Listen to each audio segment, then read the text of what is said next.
네, 안녕하십니까. 법무법인 담윤의 최변입니다.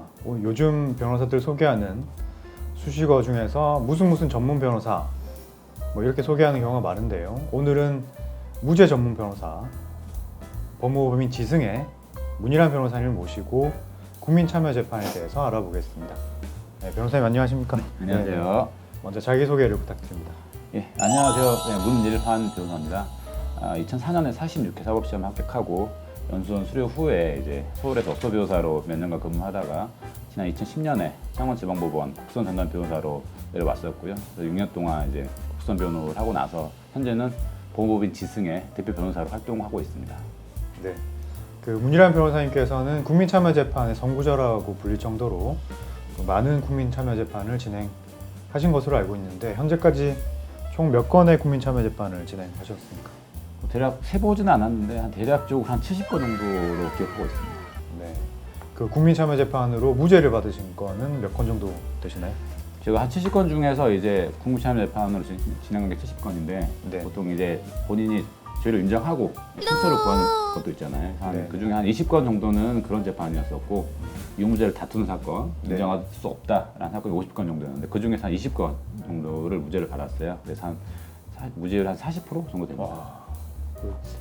그 변호사를 그만둘 때까지 무죄 판결을 한 건도 받지 못하는 변호사들 많은데 정말 대단하십니다. 이거. 아니, 과찬의 말씀. 네, 40%라면은 정말 뭐 전설적인 비율인데 이 영상을 보는 분들 중에서 국민참여재판이 도대체 무엇이길래 무죄 판결이 이렇게 많은가 궁금하신 분이 계실 것 같은데요.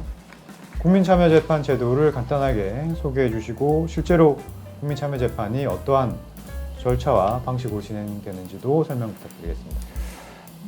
일반 형사재판 절차는 우리 구독자분들도 잘 아실 테니까요. 국민참여재판 절차 위주로 말씀을 드릴게요. 우선 국민참여재판과 일반 형사재판의 가장 큰 차이점은 배심원, 일반 시민들이 참여하는 배심원단의 존재일 겁니다. 우리가 익히 알고 있는 형사재판의 당사자는 재판부, 판사님들이죠. 그리고 이제 검사님, 또 변호인, 변호사, 그리고 피고인입니다. 그런데 국민참여재판에는 일반 시민들 중에서 선출된 배심원단이 추가가 되는 거거든요. 이 배심원단이 재판 절차를 지켜보면서 피고인이 유죄인지 무죄인지 그리고 유죄라면 형을 어떻게 정해야 될 것인지를 판단하게 됩니다. 그래서 현행법상 배심원의 판단은 공고적 효력만 있기 때문에 그러면 별거 아니지 않느냐라고 할 수도 있긴 하겠습니다만은 실무적으로 보면 거의 90% 이상이 배심원단의 유죄 판단을 재판부가 따라오기 때문에 매우 중요하다고 볼 수가 있고요. 그러니까 사실상 배심원단이 또 하나의 재판부라고 보시면 될 겁니다. 따라서 국민참여재판의 가장 중요한 부분, 요체는 바로 그 배심원들을 설득하는 그게 가장 중요하다고 볼 수가 있겠죠. 네, 그러면은 그 배심원단의 판결이 공고적 효력을 가지기 때문에 재판부에서 형의 유무죄를 결정하는 데 있어서 공고적 효력, 그러니까 참고적인 사항으로만 작용을 하도록 되어 있는데 사실상은 기속적인 효력이 있다는 말씀이네요. 네, 그렇습니다. 네, 예. 자, 국민참여재판의 성패는 배심원 결정이라고 이렇게 얘기를 많이 하는데 그 배심원 결정하는 데 있어서 어떠한 부분에 좀 중점을 두시는가요? 예, 그게 이제 배심원 결정이 매우 중요합니다. 우리 최 변호사님께서도 오랫동안 재판에 오셨기 때문에 잘 아시겠지만 재판이라는 것은 결국 그 판단자인 재판부를 설득해서 원하는 결과를 얻는 그게 가장 중요한 것이잖아요. 네네. 그렇죠? 민사든 형사든 간에. 네. 물론 실체적 진실에 부합하는 그 결과야 되긴 하겠습니다만은. 그런데 국민참여재판은 직업 법조인보다는 일반 시민들을 상대로 배심원을 설득하는 과정이기 때문에 네. 그 시민의 눈높이에 맞는 네. 설득 과정을 거쳐야 된다. 그래서 저는 이제 그런 부분에 좀 집중을 하기 위해서 어떻게 효과적으로 배심원을 설득할 수 있느냐라는 부분을 좀 연구를 많이 했고요. 그래서 네. 심리학 서적을 많이 읽었고 논문도 많이 읽었습니다. 네. 그래서 거기에서 나오는 법 심리학 이론을 실제 실제 재판에서 이용을 해가지고 좋은 결과도 얻기도 했었고요. 네. 그래서 그리고 그걸 바탕으로 법 심리학 논문과 여러 차례 쓰기도 했었습니다. 대부분 가서 이제 발표도 하기도 했었고요.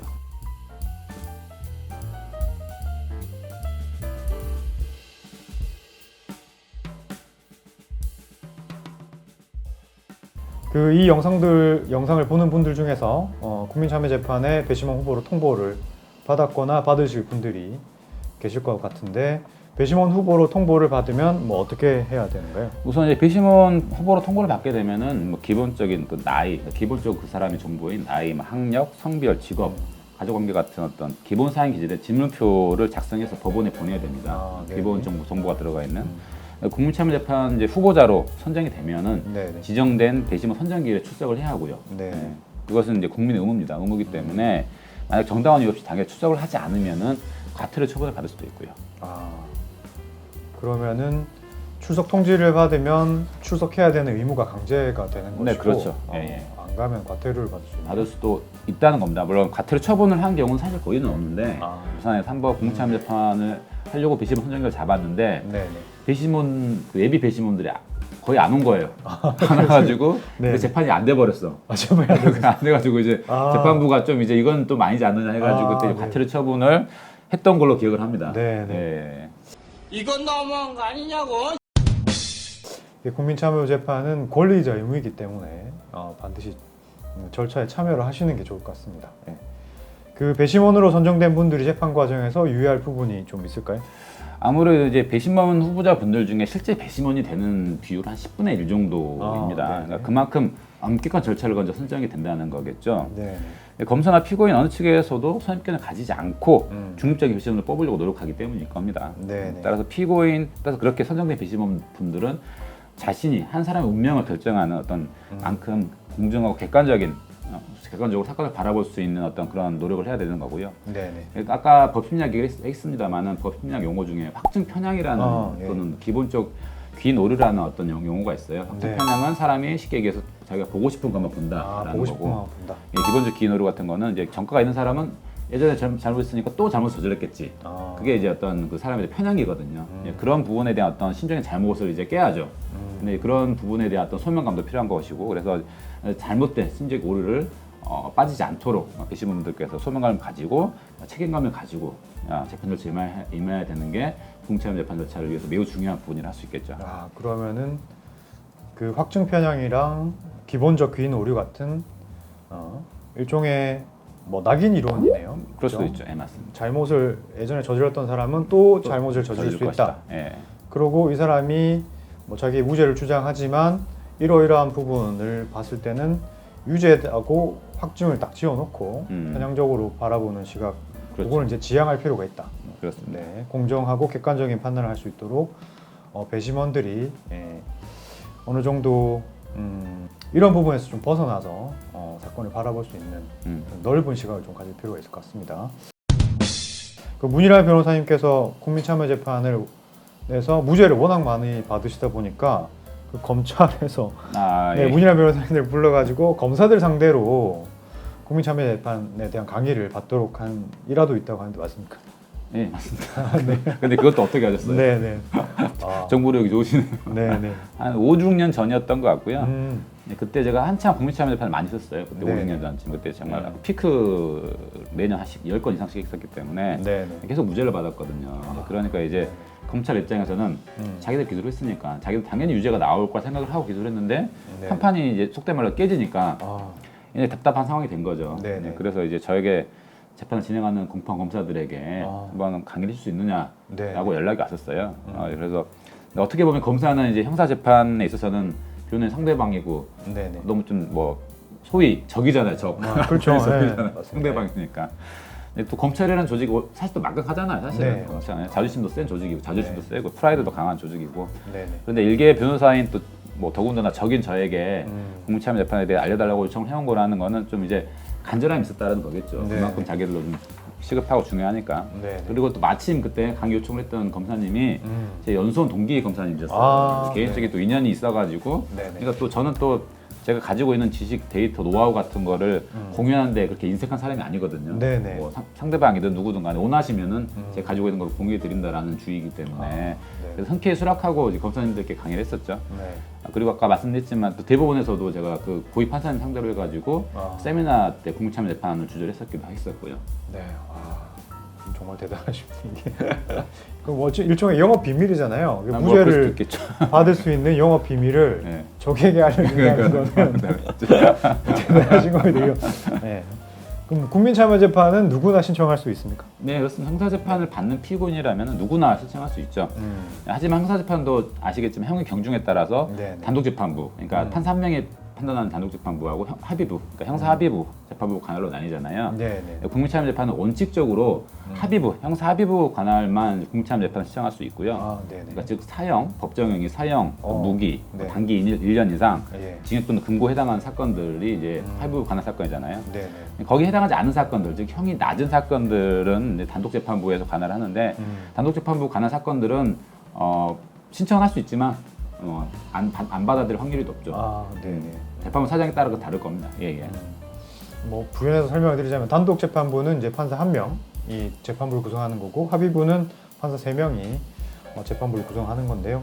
3명이 판단하는 것만큼 형이 좀 무거운 죄 같은 경우에는 국민참여 재판을 신청할 수 있다. 근데 단독 사건도 신청을 할 수는 있지만 이게 재판부에서 이걸 채택할 가능성은 조금 낮다. 예, 그렇게 설명드리면 되겠습니다. 네. 그 변호사님 경험상 국민참여 재판을 신청하면 좋은 사건 뭐 어떤 게 있습니까? 뭐 그 우선은 스토리가 있어야 됩니다. 이게 네. 스토리텔링이 중요하죠. 네, 뭐 우리도 네. 드라마나 영화 볼 때 뭐 전체적인 플롯이나 각본 그런 걸 따지잖아요. 사실 네, 네, 네. 그래서 넷플릭스에서 볼 때도 뭐 네네. K 드라마다 뭐다 해가지고 막 아. 하잖아요. 네네. 근데 기록을 보다 보면 뭐 보면 아시겠죠. 기록 보다 보면 여기에 부합한 사건들이 종종 있어요. 아, 네. 스토리가 있는 사건들이 있습니다. 그러니까 기록을 아무리 봐도 이거 수사 검사가 뭔가 좀 잘못 본 거 아닌가? 아. 뭔가 이 부분은 좀 빠지고 본 거 아닌가라는 네네네. 그런 어떤 뭔가 간과한 것 같은 그런 이제 의문이 드는 사건들이 종종 있어요. 네네. 네. 그런 사건들이 소위 스토리가 있는 사건들이거든요. 아, 네네. 네, 그리고 한 가지 더 중요한 것은 우리가 변론을 한 사람은 우리 변호인들이긴 합니다만은 네네. 변호인은 제가 항상 이런 말 하지만 우리가 포장은 하죠. 우리가 포장을 그쵸, 예쁘게 네. 할 수 있지만 네네. 본질은 어떻게 할 수가 없어요. 아, 예. 본질은 어떻게 할 수 네. 없어요. 본질이 누구냐? 피고인이거든요. 아. 그 사건 실체가 피고인이기 때문에 네네. 피고인이 재판을 어떻게 받는지도 매우 중요합니다. 그러니까 소위 말해서 즉 변호인과 피고인 서로 원팀이 돼야 돼, 원팀. 아, 예. 서로 진심으로 신뢰하고 그렇게 재판이 진행돼야만 원하는 결과를 얻을 수 있고요. 그게 매우 중요한 부분입니다. 네. 그 변호사님이 느끼시기에 현행 국민참여재판이 국민들을 위해서 잘 시행되고 있다 이렇게 생각하시나요? 좀 이제 어떻게 보면 어려운 질문일 수도 있는데요. 네네. 뭐 제가 실무에서 그냥 느끼는 바를 그대로 말씀을 드리자면은 그래도 제도 초기, 그러니까 2010년, 그렇죠, 2008, 9년 제도 예. 초기에는 그래도 이제 국민참여재판 활성화시키려고 이제 법원에서 많은 노력을 했었어요. 아, 뭐 그거는 네네. 저도 이제 피부로 느꼈습니다만. 네네. 그런데 이제 국민참여재판이 가성비, 즉 시간 대 효율을 따지자면 그리 좋은 제도는 아닙니다. 아, 가성비로만 따지면 예, 예. 물론 국민의 사법 참여라든지 사법의 민주적 정당성 그리고 재판의 민주적 정당성, 사법 신뢰도 향상 아, 그런 데는 매우 좋은 제도예요. 네네. 매우 좋은 제도인데 네네. 근데 몇 년 전부터는 국민참여재판 신청 건수가 팍 줄었어요. 아, 몇 년 전부터. 네네. 또 피고인들도 제도 초기에는 뭐 잘 모르니까 또 법원에서 약간 분위기 띄워서 막 하라고 하니까 신청을 막 했는데 네네. 뭐 자기들은 이제 어떤 변호사님한테 교육을 받았는지 모르겠습니다만은 자기 원한 만큼 결과가 이제 안 나오니까 네. 회원들 뭐 재판 가서 하루 종일 있어야 되고 이틀 종일 있어야 되는 게 피곤하잖아요. 네. 힘들고 자기도 힘드니까 굳이 그거 회원들 별 의미 없다 뭐 이런 어떤 인식이 좀 퍼지고 해가지고 또 문제는 뭐냐면은 국민참여재판 사건을 하게 되면 이제 변호인들이 이제 열심히 해야 되는데 네네. 그분들이 정작 이제 이게 가성비가 안 좋으니까 이제 그분들이 안 하는 거예요. 네네. 몸도 힘들고 준비할 것도 많으니까 네. 또 프레젠테이션이라는 게 익숙하지 않잖아요. 네, 이제 그렇습니다. 구도별로 한다라는 게. 네. 그러니까 이제 그런 부분에 부담을 느끼는 분들이 많고 그러니까 사실 법원이 멱살 잡고 끌고 갔었죠. 이렇게 소위 처음에는. 표현 네. 처벌 멱살 끌고 갔었는데 네. 그런데 이제 정작 법원도 아, 약간 좀 시들해진 게 아닌가. 정작 이제 법원도 네네. 네, 그래서 약간 좀 네. 관심도 떨어진 게 아닌가 뭐 그런 생각이 좀 들긴 합니다. 네. 그리고 이게 뭐 코로나로 인해 가지고 사람들 그렇죠. 많이 모여서 뭐 배심원 그 선정 절차부터 거치는 것 자체가 조금 제약적 요인이 있었는데 뭐 제가 생각하기에는 그 우리나라의 사법 신뢰도가 지금 점점 떨어지고 있는 상황이어서 국민참여재판 제도를 활성화하고 그렇게 해서 이제 직접 재판 절차에 참여를 해야 국민들이 사법 신뢰도가 좀 많이 높아질 것 같습니다. 예. 그리고 현행 국민참여재판 제도를 개선한다면 뭐 어떤 점을 개선해야 될까요? 우선 저도 논문에서도 계속 언급했던 부분이긴 한데 네네. 논문에서도 우선 첫 번째는 이제 피고인 신청주의가 개선되어야 된다고 생각합니다. 왜냐하면 이제 지금 네. 현재 현행 법상으로는 피고인만 신청할 수 있어요. 근데 이걸 검사도 신청할 수 있고 또는 법원이 직권으로 네. 이런 사건 한번 해야겠다. 그런 식으로 이제 신청할 수 있고 판단할 수 있는 좀 검사 법원까지 이렇게 늘려야 될 네네. 방향이 있고요. 두 번째로는 이제 아직 배심원단 평의 결과가 아직 공고적 효력, 그러니까 참고적 효력밖에 없지만 네네. 최소한 사실관계 판단에 있어서는 사실관계 네. 법리적인 게 아니고 사실관계 판단에 있어서는 기속적 효력가 재판부를 강제하는 이제 그런 네네. 거를 부여해야 되는 게 아니냐. 두 번째는 그거로 이제 마지막 세 번째는 이제 이게 아까 말씀드렸지만 공무참여 재판이 시간과 노력과 비용이 많이 드는 제도입니다. 이게 그러니까 네. 사실 그런데 이제 그렇게 사람 다 모아놓고 하루 이틀 동안 이제 모아서 그 진을 빼고 재판해서 결과가 나왔어. 네. 근데 그걸 또 마음에 안 든다고 항소해 버려.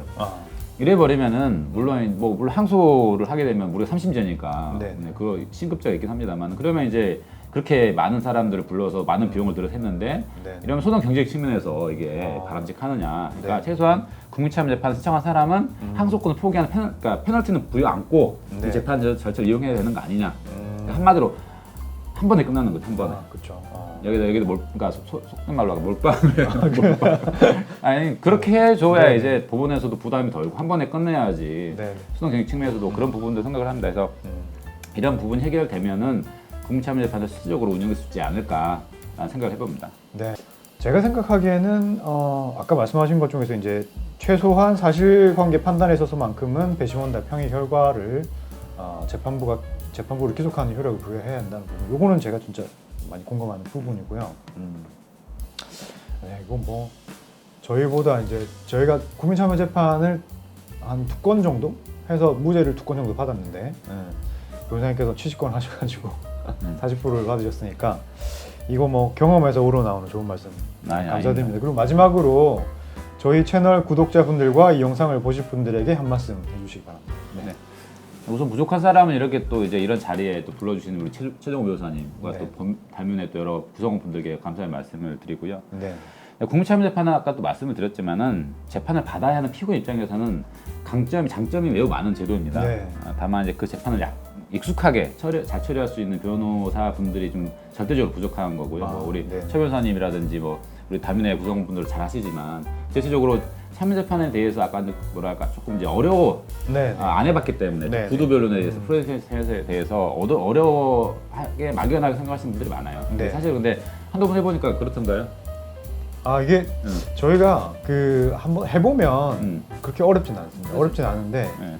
이제 그 기존의 일반적인 공판 절차라고 보면 차이가 있다 보니까 그렇지. 조금 네. 뭐 생소하고 두려운 부분이 있어요. 그렇죠. 처음 해보는 거니까. 네, 그렇습니다. 근데 막상 해보면 네, 근데 누구나 다 처음은 있기 마련이니까 네, 네. 막상 또 해보면 그렇지 않아요. 네, 그래서 그렇죠. 이제 네. 다만 이제 일반 형사 재판에 비해서 이제 들어가는 품이 많기 때문에 네. 노력과 시간의 비용 네. 많기 때문에 우리는 사실 변호사는 시간이 비용이잖아요. 그렇죠. 그러니까 네. 거기에 대한 어떤 보상은 또 있어야겠죠. 일반 네. 형사 재판과 달리 보상은 있어야 그래야 유인이 되는 거니까. 맞습니다. 네. 그래서 공무참여 재판 사건은 일반적으로 일반 형사 재판에 비해서 무죄를 받을 확률이 매우 높습니다. 그건 통계적으로 나온 부분이에요. 네, 정확히도 무죄율이 높은 게 아니고 네. 물론 제가 좀 무죄를 높긴 합니다만은 일반적으로 무죄율이 높아요. 네. 일반 형사 재판에 비해서는 네. 전체적으로 통계를 봤을 때. 네. 그래서 수사기관의 결정이 너무 억울한 피고인이나 또 그런 피고인을 변호한 변호사분들은 네. 네. 적극적으로 공무참여재판 제도를 생각을 해보시고 원하는 결과를 얻을 수 있도록 노력하면은 서로한테 좋은 결과가 올 수 있지 않을까 네, 그런 네. 생각을 해봅니다. 그게 그 백종원 씨 아시죠? 그분 저 모델로 해가지고 국민참여재판에 대한 포스터 이렇게 붙여가지고 맞아요. 법원마다 이렇게 있어요. 음. 근데 이제 국민참여재판이 뭔지 좀 궁금해하시는 분들이 많으셨을 텐데 이번 영상을 통해서 궁금증이 좀 해소가 됐으리라 생각을 하고 이제 변호사님 뭐 이제 마무리할 시간인데요. 변호사님 감사합니다. 그리고 네. 지금까지 이제 무죄 전문 변호사, 이게 무죄 전문 변호사라는 그 호칭을 붙이는 게 진짜 쉽지 않습니다. 네, 변호사들 사이에서도 정말 문희란 변호사님 실력 있으시고 대단하신 분이라는 소문이 났습니다. 네. 무죄 전문 변호사 문희란 변호사님 모시고 국민참여 재판에 대해서 알아봤습니다. 이 영상을 보시고 궁금한 점 있으신 분들은 뭐 댓글을 달아주시면 저희가 성심성의껏 답변을 드리겠습니다. 다음번에 더욱 좋은 주제로 찾아뵙겠습니다. 변호사님 오늘 긴 시간 감사합니다. 네, 감사합니다. 감사합니다. 네. 네.